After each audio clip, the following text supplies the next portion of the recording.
आपल्या सर्वांचे श्रीमंत छत्रपती उदयनराजे भोसले हे आपल्या कमळ चिन्हावर निवडणूक लढवित आहेत. आपण सर्वांनी त्यांना खंबीरपणे साथ द्यायची आहे. आज आपल्याला नरेंद्र मोदीजींना पुन्हा एकदा पंतप्रधान बनवायचे आहे. आज तुम्ही महिलांना सगळ्यांना मी सांगू इच्छिते की घरोघरी आपल्याला उज्ज्वला गॅसची योजना असू दे की जी घरोघरी पोहोचल्यामुळं आपल्या महिलांच्या धुरापासून मुक्तता झालेली आहे. शौचालयासारख्या माध्यमातून सामाजिक दृष्ट्या महिलांसाठी विचार करणारे म्हणा,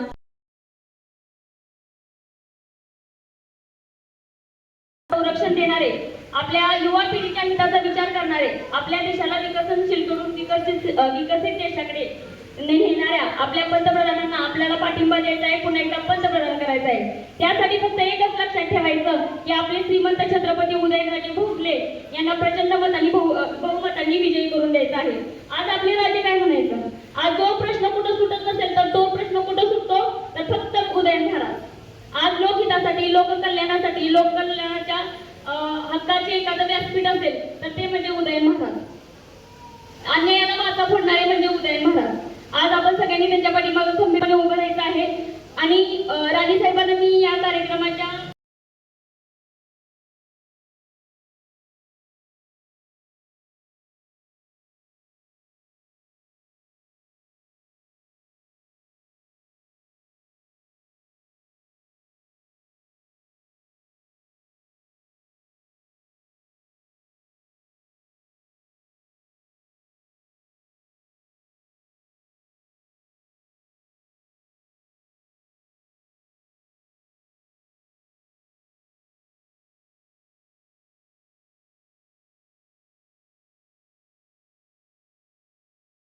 मनात आणलं की महिला काहीही करू शकते ही माझी खात्री, तुमची पण खात्री. तुम्हाला सगळ्यांना मनोमन मी शुभेच्छा देते आणि थांबते. धन्यवाद. जय हिंद, जय महाराष्ट्र.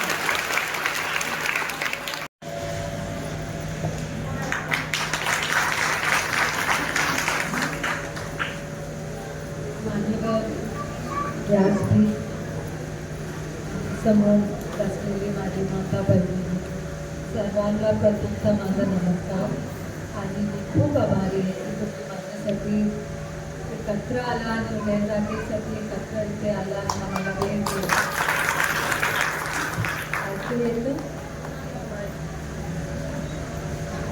माझं एक मोठं प्रश्न मला नेहमी असतं की हे राजकीय पातळीवर मला काय बोलायला पाहिजे. हे भाजपचे आणि जिल्हा परिषद अध्यक्ष की कोण नगरसेवक असते ती सगळे राजनीतीमध्ये असतात ना. आणि तर मला असं वाटतं की भाजपसाठी तुम्ही सांगितलं, त्यांनी पण सांगितलं, उदयनराजेसाठी पण सांगितलं, पण मुझे ऐसे लगता है कि शायद मैं उनको एक अलग तरीके से भी जानती हूँ जो मैं आपको बता सकती हूँ. चालेल? तो वो शायद थोड़ा सा इंटरेस्टिंग भी रहेगा आणि वेगळं पण रहेगा कि उदयनराजे का व्यक्तिमत्व क्या है वो मैं अच्छे से बता सकती हूँ. जैसे मुझे चित्रलेखा ताई ते मला म्हणत होते तुम्हाला हिंदी कळतं, मला माहिती कळतं ना, कळतं आजी, कळतं थोडंफार. मी मराठी आणि हिंदी दोन्ही. तर चित्राताई मला म्हणत होते की हे त्यांनी हे काम केलेले कराडमध्ये, तुम्ही सांगा. मी सांगितलं मी नाही सांगणार त्यांचं काम, ते तुम्ही सांगा. तो बोले कि तुम तो आप बस फैन है क्या, उदयनराजे फैन है तुम्ही.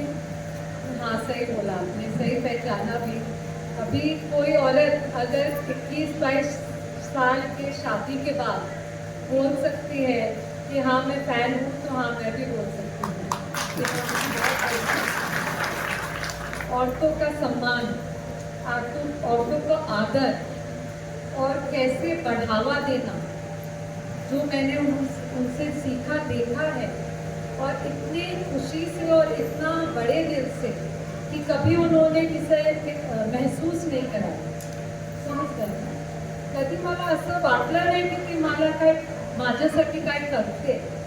या लोकांसाठी काय करते असं वाटतं की स्वतःसाठी करते आणि बहुत खुले दिल से बड़े दिल से वो उनका व्यक्तिमत्व है और जो उनको अच्छे से जानता है ते टीव्ही मध्ये जे तुम्ही बघताय ते सगळं झालं नसतं उदयनराजे एक उंगली भी उठा देते तो न्यूज में कोई ना कोई पकड़ लेता है तो वही न्यूज बन जाती है तो कई लोगों का होता है ना कि ते काय पण करतात ते न्यूज होते तो वो उनका एक अलग रूप है उसको बोलते हैं अंग्रेजी मध्ये करिश्मा म्हणतात म्हणजे की एक पर्सनालिटी जो उनकी खुद की है उसके वजह से न्यूज में वो आते रहते हैं लेकिन बहुत ही साधे आणि खरंच चांगले मनाचे माणूस मतलब कि मैंने बहुत लोग देखे हैं अभी खुद की पति की बढ़ावा करती मुझे मला स्वतःला लाज वाटते पण हे माणसंच असं आहे की खरं बोलायला काय हरकत नाही है कि नहीं कि जो है वो है अभी मैं झूठ मूठ की बातें नहीं कर सकती या जो मुझे मालूम नहीं है वो मैं बात कर नहीं सकती जो मैं जानती हूँ और वो मैं जानती हूँ कि उदयनराजे का चरित्र क्या है इस परिवार में जो उनका जन्म हुआ है तुम्हाला माहिती आहे की शिवाजी महाराजांचा परिवार आहे ते परिवारमध्ये तुम्ही पण आहोत आम्ही पण आहोत तर पण एक मतलब कि लक की बात है कि वो उस परिवार में उनका जन्म हुआ है तो आपले परिवारमध्ये पण आपण सांगतो ना आपल्या मुलांना की तुमच्या आजोबांनी असं केलं की पंजोबांनी तसं केलं की ते आर्मीमध्ये होते की त्यांनी असं केलं की कुठलं पण चांगलं काम केलं तर तुम्ही तुमच्या मुलांना शिकवतात ना तसं आईसाहेबनी पण त्यांना लहानपणीपासून शिकवलंय की छत्रपती म्हणजे काय असतं छत्र देने वाला जिसके लिए कोई मतलब कोई नहीं है उसके लिए शिवाजी महाराज जब खड़े हुए थे वैसे वो आपके पंजोबा हैं तो आपका क्या कर्तव्य बनता है कि जो जिसके लिए कोई नहीं है उसके लिए आप काम करो त्यांनी कॉलेज केलं होतं इंजिनिअरिंग करून ते सातारामध्ये परत आले होते 23-24 वर्षाचे होते तेव्हा त्यांना असं वाटलं होतं की मी एक काय फॅक्टरी उभं करणार भगवान की दुआ से सब कुछ है तो त्यांनी असं मास्टरने सांगितलं नाही फॅक्टरी हे तुमचं काम नाही आहे लोकांसाठी तुम्ही काम करा ते तुमचं म्हणजे की एक तुमची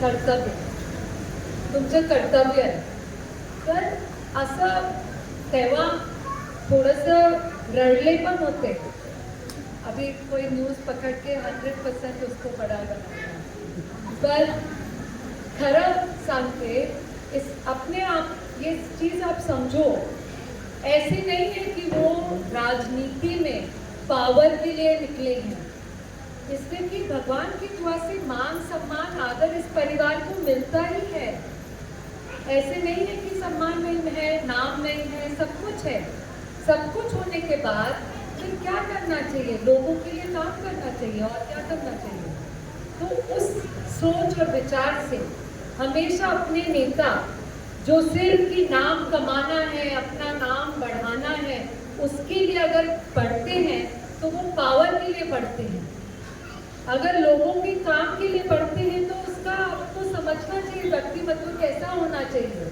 नहीं तो काय पाहिजे त्यांना कशाला करायचं कुछ भी नहीं करे तो आराम से अतिशय छान स्पीच काढलेली महाराजांचं